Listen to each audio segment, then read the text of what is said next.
I love and appreciate you, Aunt Cindy, and you want a realtor to help you buy, but you're not willing to pay me, and I cannot work for free. I can't. This whole thing has just been a surprise. She's like, I'm sorry I've been such a terrible client. At least she apologized. So I'm like, I don't need to be yelled at anymore. No even more. if it's from hearing loss. Right. Yeah, I didn't want to be rude and be like, thanks, but no thanks. I don't like people right now.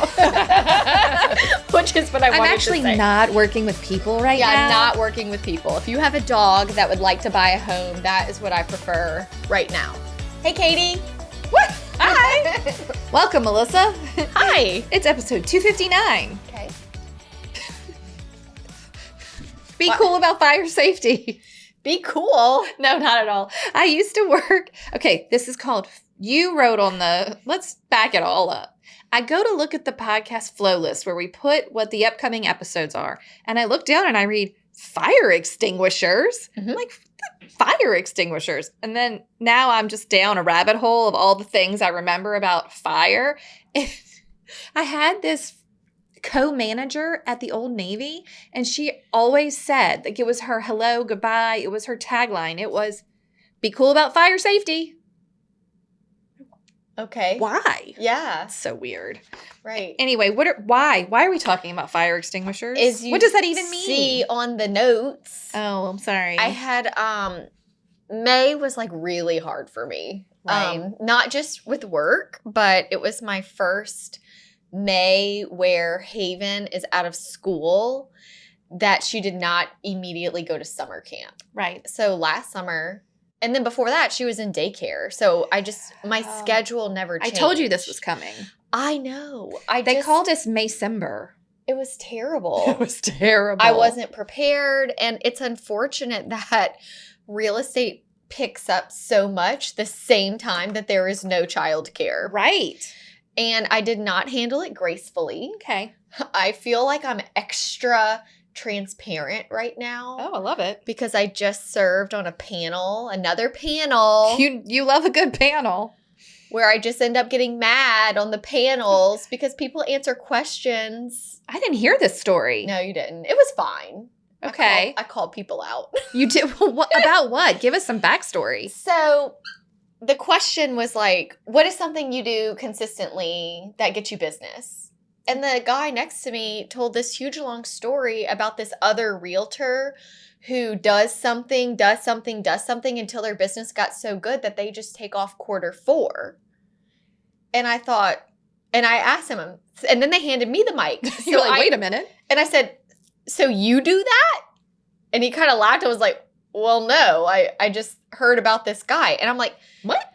It reminded me. That's a really helpful panelist. And do you know what it reminded me of? What? He's just not that into you. Stop it. When they go, I heard of this guy who actually things worked out with her jerk. Right, who lives and they in Florida got married and half they the lived year.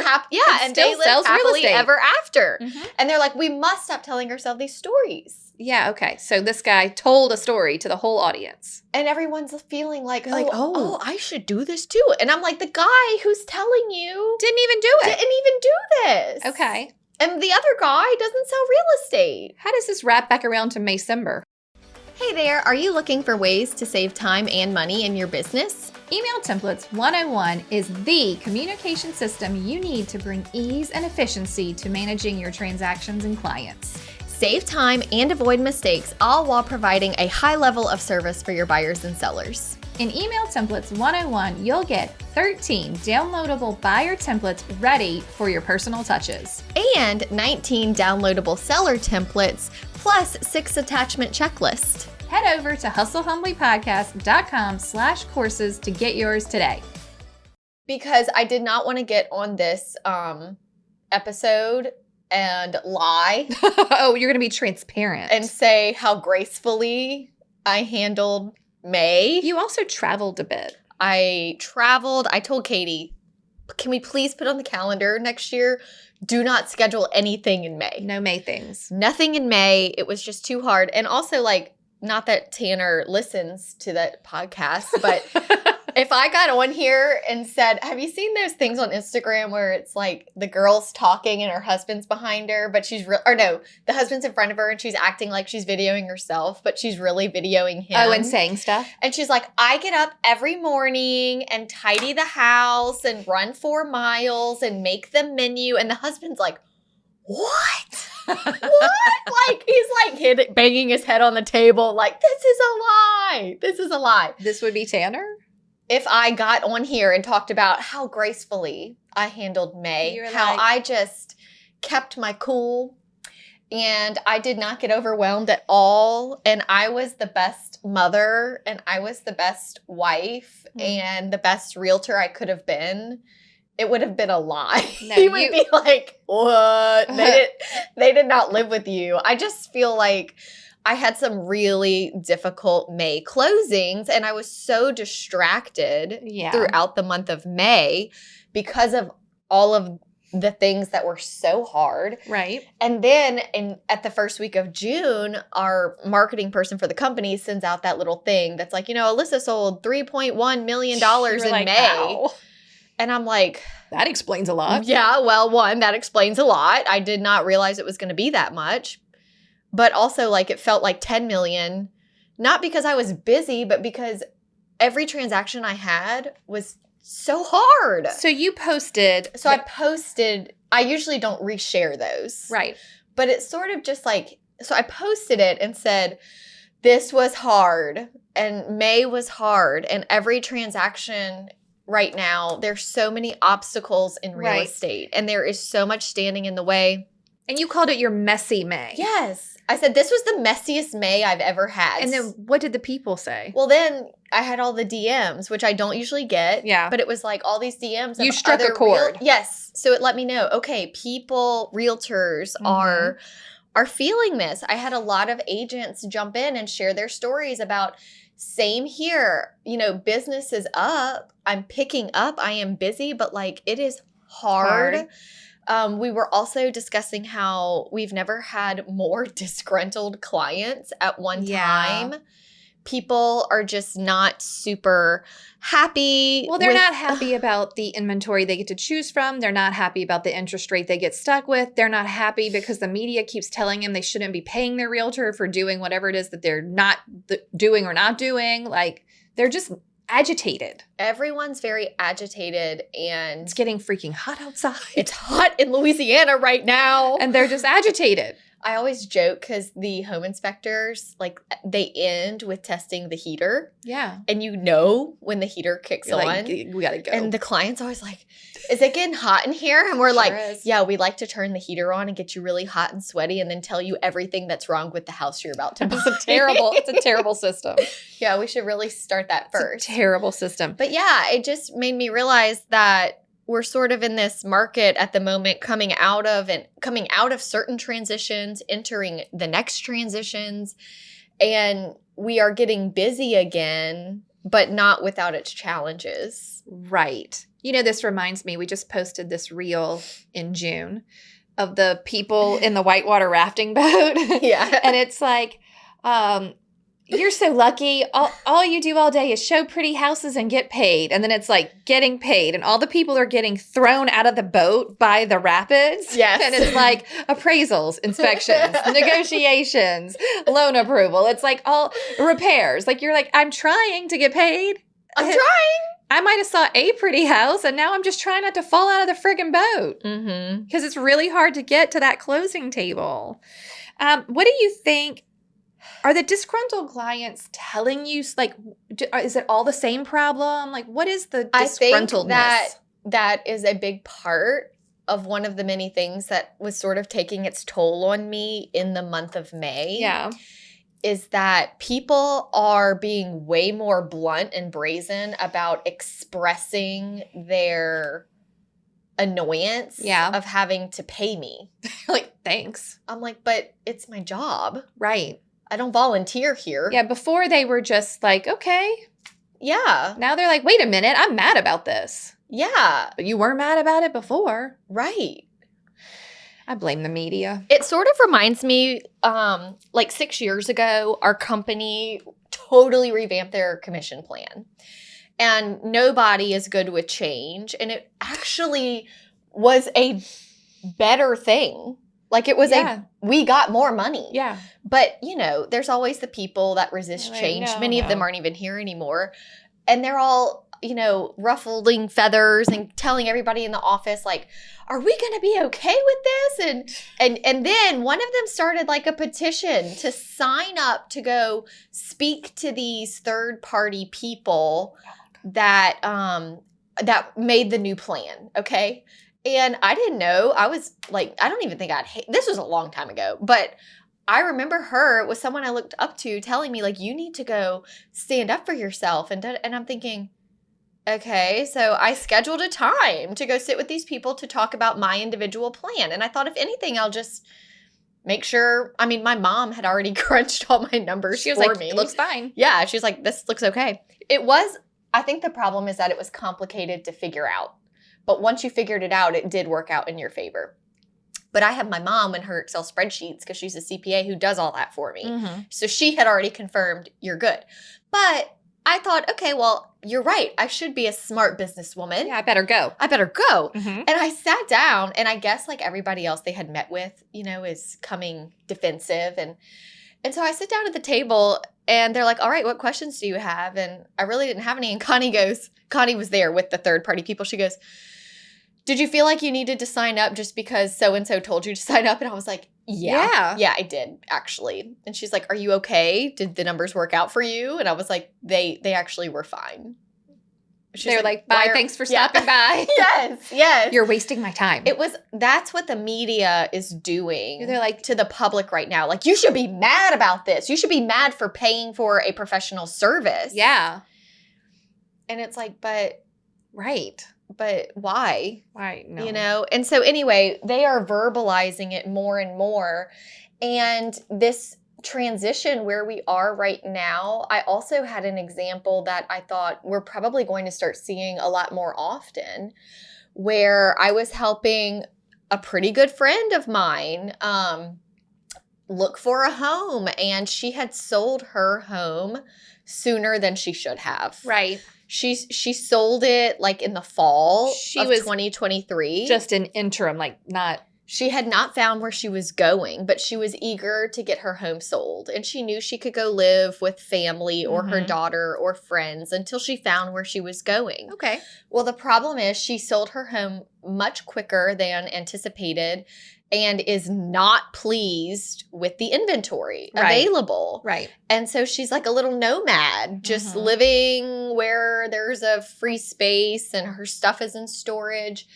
And of course, we come along a for sale by owner that is like no agents. And so I had to have that conversation with her again, because we've had it several times, about what that looks like. And she just said, I'm just really annoyed that I'm going to have to pay you. Right. Because I just paid both realtors. As the seller. And this is where people are going to be falling here in these coming months. Like, wait a minute. Yes. As the seller this summer, I paid both sides. Now you're telling me it's August or September or October and I'm ready to buy and I have to pay you? So now I'm 3 times paying 3 people? Like, yes. And I sort of had a light bulb moment too, because I had never thought about the people in the transition that paid both sides as sellers and now may have to pay their own buyer's agent, and they are more disgruntled because they feel gypped, which I understand. It's fair because the way the system was set up before, it was quite equitable and fair. It's also not my fault though. But I'm the one that they're going to take it out on. You're the punching bag. I am the punching bag. And I also wanted to say, so are what you saying is you haven't appreciated the last 8 months I've shown you homes? The last 8 months, I have gotten a babysitter on the weekends to show you homes. Yeah, but at the end of the day, it's just about them. I know. It's not about you. Sure. And sometimes they even feel bad, I think. Well, I feel bad because I know you're working, but I also don't want to pay. I also don't want to pay you. I have to look out for my best interest first. And that is where I consider myself pretty tough in this industry, but I think this is going to be a whole new layer of tough skin that I'm going to have to get. Yeah. Because I have had people confront me with this a few times, and there's no nice way to say it. You're just going to have to continue to say, I understand your frustration, but I cannot work for free. Yes. Like, that's really the end of the story. Mhm. I understand your frustration. I'm not loving this transitional time or these changes either. However, I cannot work for free. I love that. That was so good. Like, I'm frustrated too. It was working fine before, but I cannot work for free. Like, yeah. there's like, that is such a black and white to me. It's like, hey, I love and appreciate you, Aunt Cindy, and you want a realtor to help you buy, but you're not willing to pay me, and I cannot work for free. I can't. Because I don't have the time for that. Right. I got to go find someone who will pay me or another job. Right. Like, or another job. Like, if no one's going to pay me, then I can't even do this as a job requires someone to pay me. Mm-hmm. Otherwise, it's a hobby. Yeah. I'm not a hobby realtor. I have to make money or else I got to go get a job. Mm-hmm. Like, it should just be that black and white. And I think a lot of us are going to have some uncomfortable conversations where it's like, I'm sorry, like, I have to get paid. I'm having them more and more. I just have to get paid. And I will say the first few times that they just said it, I was so caught off guard. I sort of fumbled through it. I didn't really handle it. I was surprised that someone who I thought respected me as a professional was just so bluntly being like, I mean, I appreciate you, but not enough to pay you. Yeah, like, meh. I know it's been 8 months. And it's so crazy to me though, because the buyers were paying you. It's in the cost of the house, right? So it's like they're acting like they're paying something they did not previously pay, which is so silly, but it's our own fault because we never explained to them what was happening, right? Yeah. Your total cost of your house, there's some percentage of that. That's what the seller has agreed to then pay agents, that their side and your side. But it's too late now. Mm-hmm. Can't be fixed. I want to go back to Messy May, though. What are some of the other things that caused those transactions to be so difficult? I'm having some insurance issues, of course, with the age of the roof. Yeah. Insurance being too high, even though the roof is in good condition and has no leaks and looks fine. Because it's 13 years old, insurance is either saying, no, we're not going to insure it at all, or we want you to replace your roof.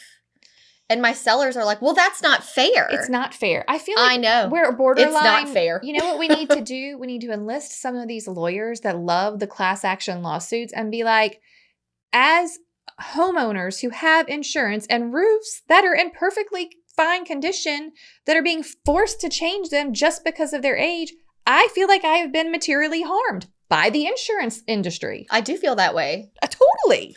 I had a closing last week where we had to close with an open-ended addendum, okay? Oh my. Where the buyers want the roof replaced. Okay. My sellers, we've had the roof looked at. It has a few years left. There's no active leaks.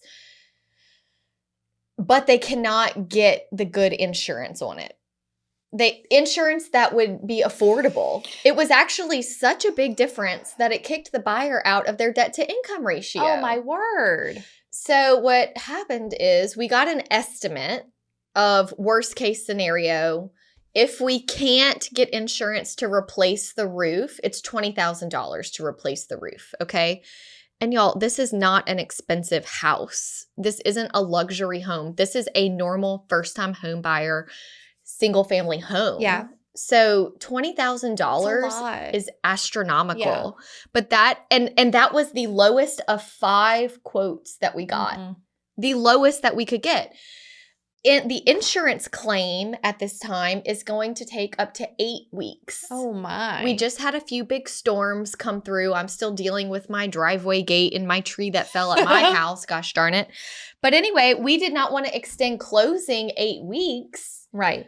Because her rate was Right. locked. Right. And if we extended it, the buyer was going to have to pay money. She was going to cancel the contract. Yeah. I said, what do we need to do to not cancel this contract? Right. It took me a minute to get this house under contract. We can't lose it.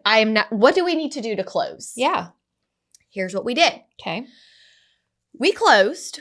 with the original roof on there. Okay. Because insurance is still processing the claim. Okay. We confirmed through their insurance that even if we close and that policy is no more, it doesn't matter because the investigation occurred during the time of their ownership. Got it. So the insurance, we made it very clear, we have it in writing, that they're not going to say, oh, well, this policy has been canceled, so we're canceling your claim. Right. It is still going through the claims process. Okay.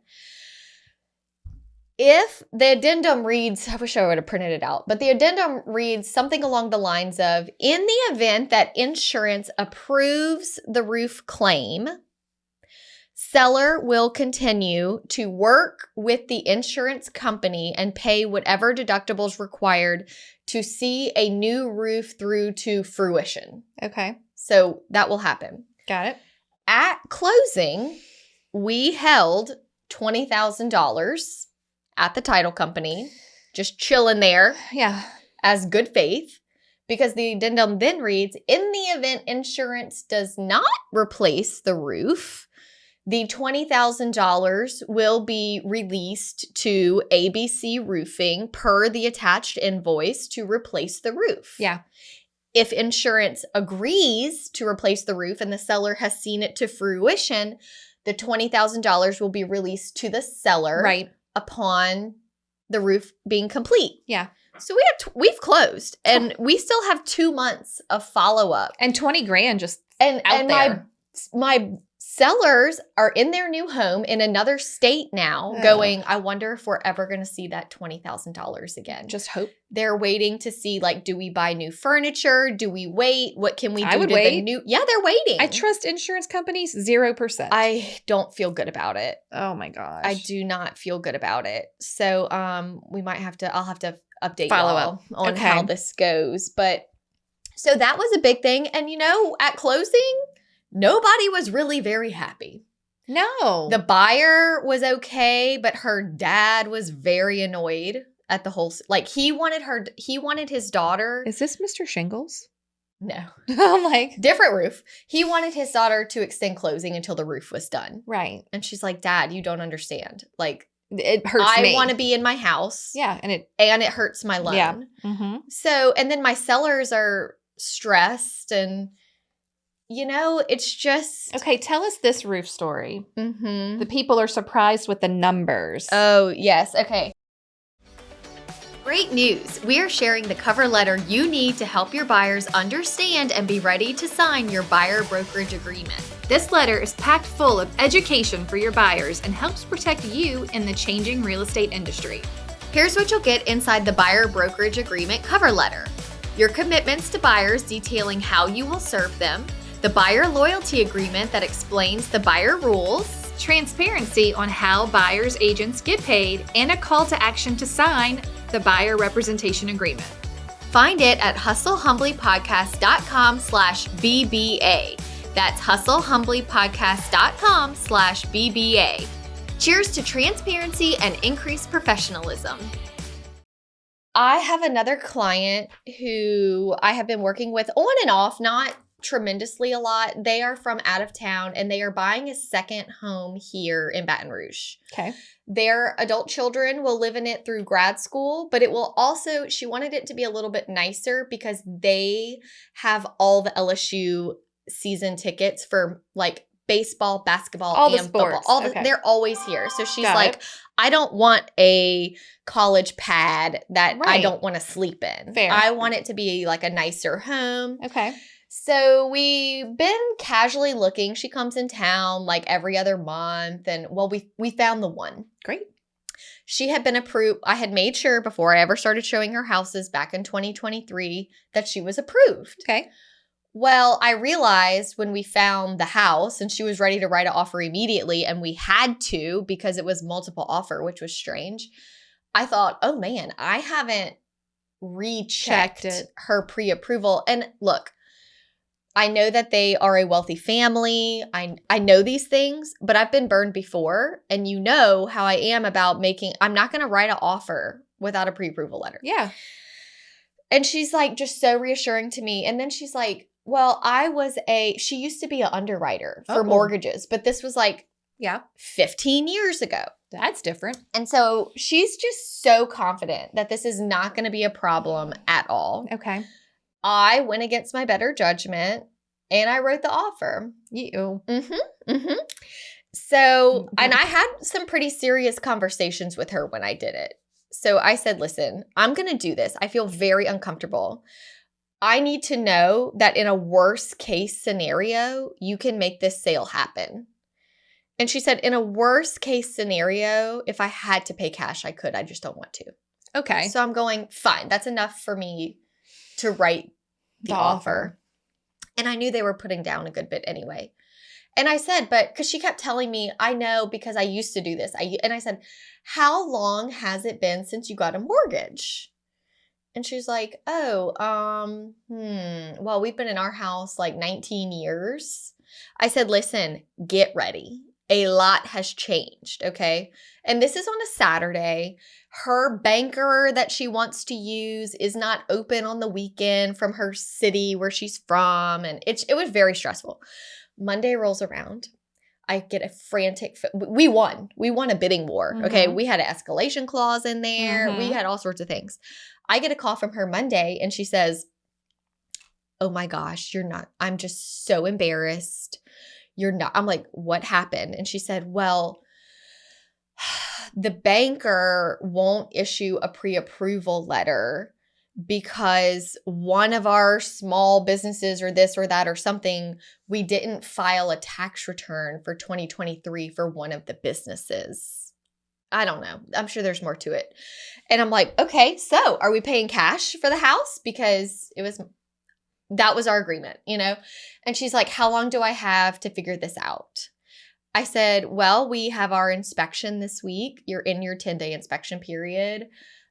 We need to close. I don't want to make this phone call. She's so apologetic. And this is a very professional woman. And I have so much respect for her. And again, I'm telling myself, Alissa, gosh darn it. So you didn't follow your own rules. But you had to do it to get the house. I had to do it to get the house, and we did get the house. So she calls me back by the end of the day, and she is exhausted. She's like, you have no idea how many people I have called, and nobody will give us a mortgage without this tax return. So what she ended up having to do was going to another private banker that she has a relationship with, but they're doing like an arm. Okay. And the note is going to be so much higher. The interest rate is so much higher, but they don't require tax returns. So it's going to be a way easier process, but she's not pleased with the numbers. Right. I said, well, I understand that, but are you pleased enough that we're going to close? She said, yeah. I said, okay, because and she's like, I just should have listened, you know? And I said, okay, well, let's just put this behind us and move forward. I said, now listen, we are in our inspection period, our due diligence timeframe. This is a 80-year-old house, very old house. Insurance is different now. She's like, oh yes, my insurance policy on my current house has gone up to I'm like, you need to get insurance within your due diligence period to make sure you're comfortable with it. And she's just kind of like, again, like, yeah. It'll be fine. And I'm going, okay. Oh my. I'm just letting you know that insurance is really high right now. Oh my gosh. And she's like, yeah. Okay. She didn't really get it during her due diligence period. Obviously. And then the lender guy is asking for a copy. And she's like, why is he pushing? I said, he's pushing because this is time sensitive. It's very important. I think you're going to be surprised at your quotes. She called me so surprised about how high her insurance was. She's like, well, I live in a 100-year-old house where I am now, and it's not this high. It's not your primary residence. Right. This isn't your primary residence. You have a new roof at your primary residence. This one doesn't. Like, you're in a different city now. Yeah. There's a lot factoring into this. And she's like, this whole thing has just been a surprise. She's like, I'm sorry I've been such a terrible client. Well, at least she apologized. So she was at least not, I dealt with a lot of angry, upset people. She was not one of them, but she was one that her experience throughout the transaction was difficult. No. From not listening, you know? Yeah. It's like people aren't understanding that we know what's going on in the market. We Right. see it every day. That Yeah. insurance is. I have had more buyer's agents request a copy of homeowners insurance on my current listings before they even show it. Yeah. People are really doing their due diligence right You now. have to. You have to. Because it will push you out of your debt to income. Uh-huh. I mean, it just will. And I think maybe in her situation, because they are a wealthier family, she thought, I mean, it's not going to be so high that I'm not going to buy the house I love. You're right. But it didn't take away from her surprise. And Right. it made the process way harder. Ew. Okay. Tell us about happy to help. Are we saying happy to help a lot right now? What's happening? Like when the problems come up, you're just like, happy to help. I was thankful that we had recently done the Say This, Not That episode. You're like, oh, great. Right. Because I have never said, happy to help. Yeah. Or, I'll send you some options to figure this out. Yeah. Or, we can handle this. Yeah. You know, my go-to when I answer the phone of a current transaction, how can I help you today? How can I help you? How can I help you? I said it so much during the month of May. It's like I turned into a robot that was just trying to take all of this coming at me, all of this like unhappiness. And, you know, it was just icky. And I was just trying to keep up, like I was like a Stepford wife. You're like, I had a smile plastered on my face and I was like, I can help you, but not for free. all right. I'd be happy to help you. Yeah. How can I help you today? That's how I Oh felt. my gosh. That is Do you how have I any other felt. stories you want to tell us about Messy May? What did the people say in the DMs? Just like they're all having trouble? Is it the same types of Yeah. problems? Yeah, very similar. A lot of insurance issues. And the thing is not, yes, insurance is an issue. I can handle that. Yeah. I struggle personally, me, myself, and my personality type, when people express it in a way that makes me feel like they are not pleased with me and my service. Right. When I take things personal, I don't do well. Go back and listen to the Enneagram episode from early on. Yeah. It's like you can be mad at the market all day. I'm used to that. Right. I'm not used to people being upset with me about it and taking it out on me specifically. Yeah. And that has been a bit of a learning curve. And you know, having such a great May, usually at the end of such a productive month, I'm ecstatic. Feeling fulfilled. And I just was feeling pretty Beaten up. empty. Yeah. Yeah. I was just thinking like, this is really hard and I'm going to have to really figure out how to handle this better. Do we have any ideas? I unfortunately think it is sort of like a baptism by fire situation Wow. where, you know, the first time that someone said that to me about, you know, thank you for all your help, but I don't want to pay you. Mm-hmm. I just was so dumbfounded and didn't really have a good response. Yeah. And then the second time it was a little bit easier. Yeah. One of my closings, my client was so rude to me throughout the process that I emailed the title company because I close with this title company a bit. And I know that at the end, they just hand you a check. I called beforehand and was like, could you please put my check in a folder? I didn't even feel comfortable getting paid in front of this person. Wow. Because they were like so upset. I knew that I wasn't sleazy, but they made me feel gross icky. for getting paid for your job. And that is a problem. I should not be feeling that way. No. But I just messaged the title company. I was like, look, this one has been really hard. I messaged the lender to be like, are you going to be there? I just don't know if I can sit at the table by myself. Like, I was in my head. Yikes. Bad. Ugh. I was just maxed out. And I think the reason it bothered me too is like, you have one difficult thing, okay? But you know, when you have 3, 4, 5, that's when you start going, that's when the self-reflection You're like, maybe starts. it is me. Maybe I'm not good at this. Maybe I'm not explaining Maybe I'm not working hard. Yeah. So I just sort of had like a May mindset meltdown. You surely did. You saw it. I know. I had a really tough time. I'm coming out of it. And I'm also, I feel like I'm being so cautious right now. Here's my question for you, and it's okay if you can't or don't want to or don't know how to answer this. Do you feel like after this experience and seeing where the industry is going and how buyers and sellers are behaving, will you reduce your production or change how you qualify if you will work with someone? Yes, I already have. Tell us how. Like just recently, Yeah.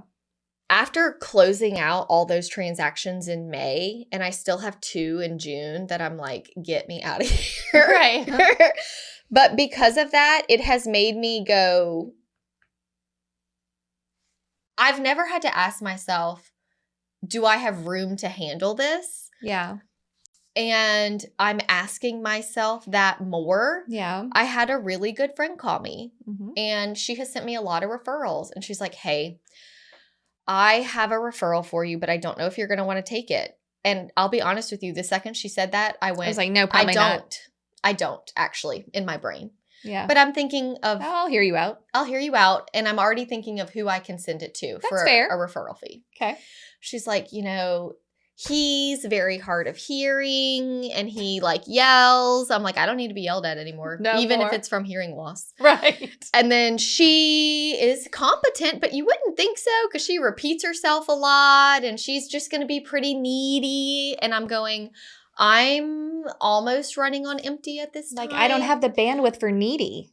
Not at this exact moment in this month while my child is out of school and I'm Right. struggling in my professional work. Right. With my mindset, Yeah. which is a place I am not used to being. Yeah. And I took down all the notes and then she was like, and then, they want to look in Zachary. I don't, that's like, 45 minutes away from me. And I thought this will be the perfect out for me. Yes, because I was looking for an out because I didn't want to be rude. I didn't want to be rude and be like, thanks, but no thanks. I don't like people right now, which is what I wanted to say. I'm actually not working with people right now. Yeah, I'm not working with people. If you have a dog that would like to buy a home, that is what I prefer right now. So I said, okay, listen, this is great. I have all the notes. I have the perfect person who knows Zachary, who's going to work that area for you. Are you okay? She's like, yes, please. That's what they need. And I was just really proud of myself because I turned it down, not because I have too many transactions going, right. because I just closed a huge chunk of my transactions in May. Yeah. And I'm approaching the end of many in June. July is sparse. Right. But in my head, I was like, I need this break. I don't need it because of my workload. Yeah. I need it because I am processing a lot. Yeah. And it's all happening so quickly. Right. So quickly. I think that's the thing. It wasn't as gradual as I thought it would be. Yeah. All of a sudden, in 1 month, people's behavior changed. People's behavior has changed. Yeah. And they are asking me all sorts of questions. One of my listings was like a family member. And we signed listing agreements. They were kind of asking me questions about, oh, well, will this new lawsuit change anything about this before I sign? And I'm like, no, not right now. Like, this is how I work. You're welcome to interview other people. And so we get an offer, and the first thing she wants to negotiate is the commission. And I'm like, no, you don't understand. That has already been signed. We have a good offer on the table. She's like, well, if I'm paying their closing costs, do I still need to pay you the full amount? Yes, because that's what you signed. Right. So it was just those things were happening. I could go on and on. Oh, right. You know what I mean? And I'm just, okay, it's just hard. Last couple of things while we're on. I liked that we're gonna dive back into the fire analogy. I like that you're like baptism by fire. You're putting out fires. You're seeing yourself as this fire extinguisher. Let's talk about fire prevention. Okay. Back in the 80s, when I was a kid, this was a hot topic. I mean, fire prevention, you see the commercials, Smokey the Bear doesn't want you. Only you can prevent forest fires. That's right. We don't want forest fires. We don't want fires at home. We had those red and silver, like metallic oval shaped stickers on our windows that are like a picture of a fireman carrying a kid over its shoulder. That's like, there's a child in this room. Yeah. Like, and you put them on all your kids' bedrooms. So if there's a fire, they know to like get. Yeah. They don't do that anymore. No, I see them on cars sometimes. Well, that's weird. And then like there was just all of this like fire propaganda, if you fire will. awareness. So much fire awareness. Stop, drop, and roll. Like if you ask a kid now, what do you do if you catch fire? I bet they don't know.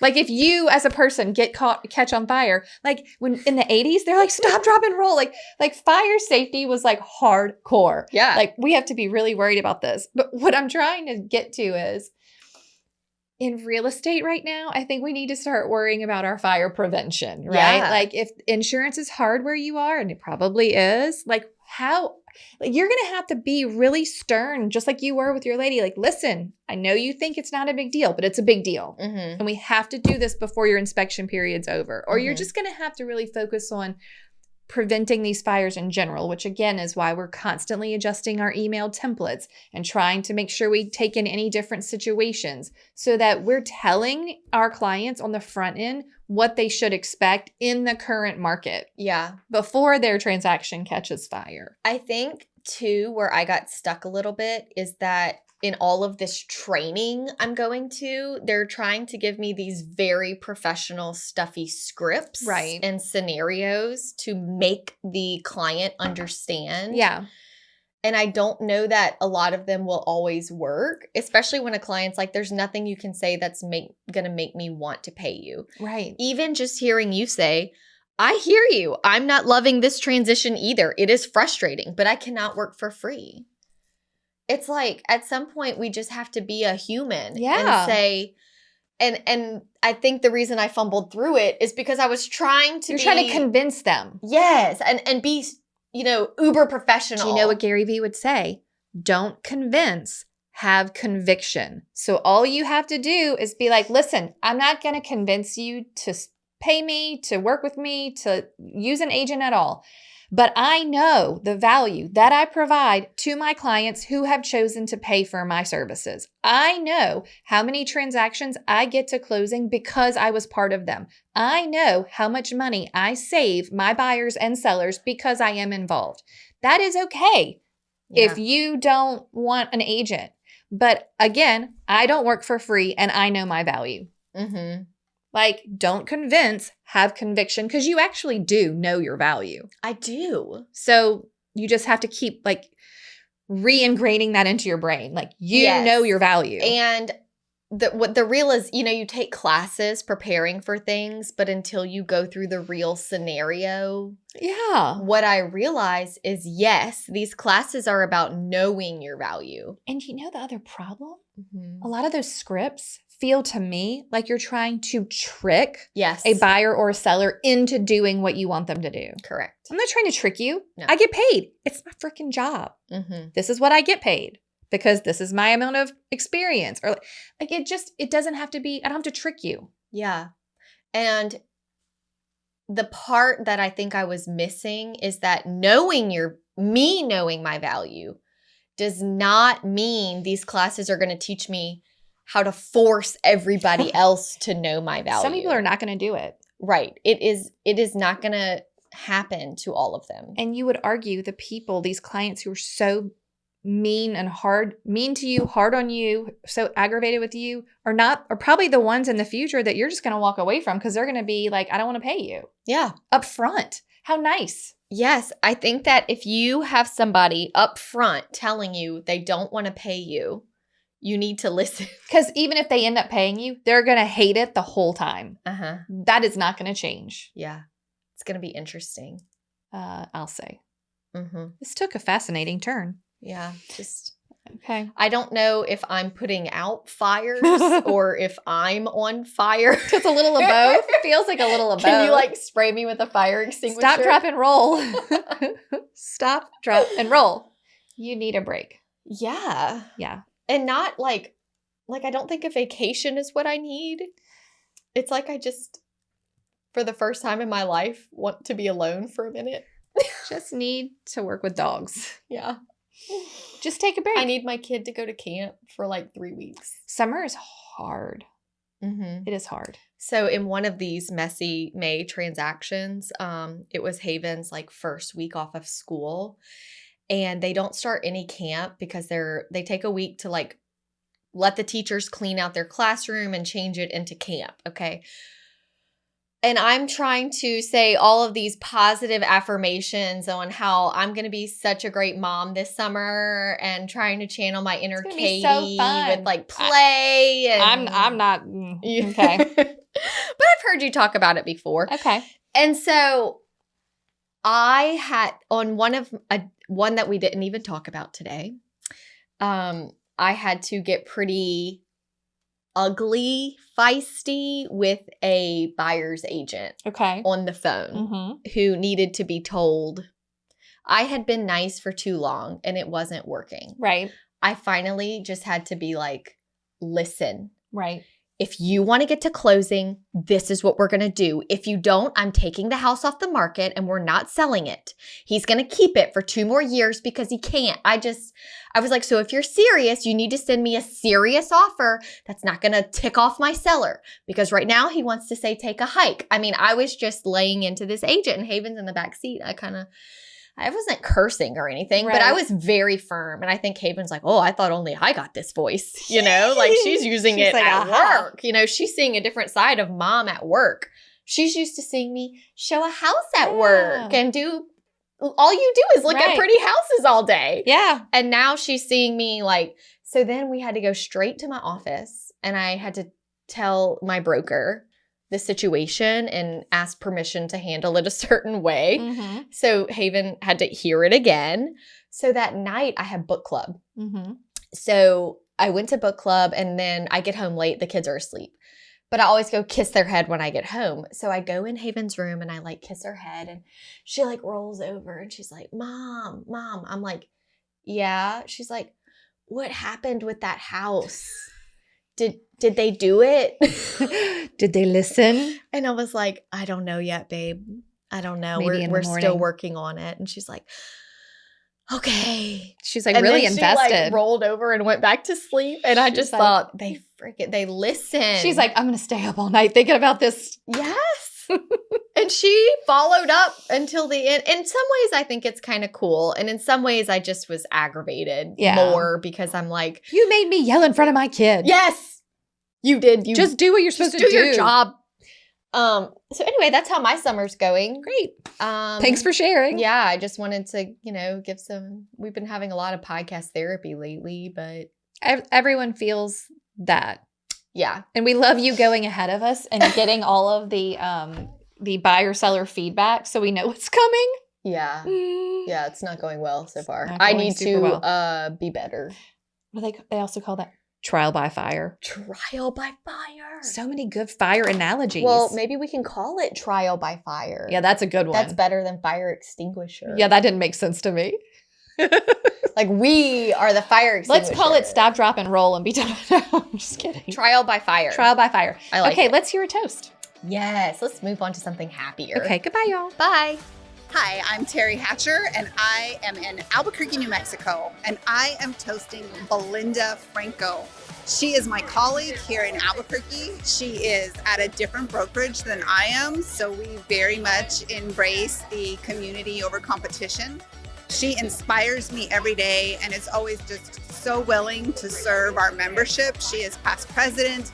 She serves as associate brokers. She does training. She does a joke of the day, just to always be really upbeat and positive in an industry that can sometimes not be. And I just want to say cheers to Belinda because she is awesome. And I hope that she keeps doing what she's doing and continues to inspire us. Thanks, Belinda.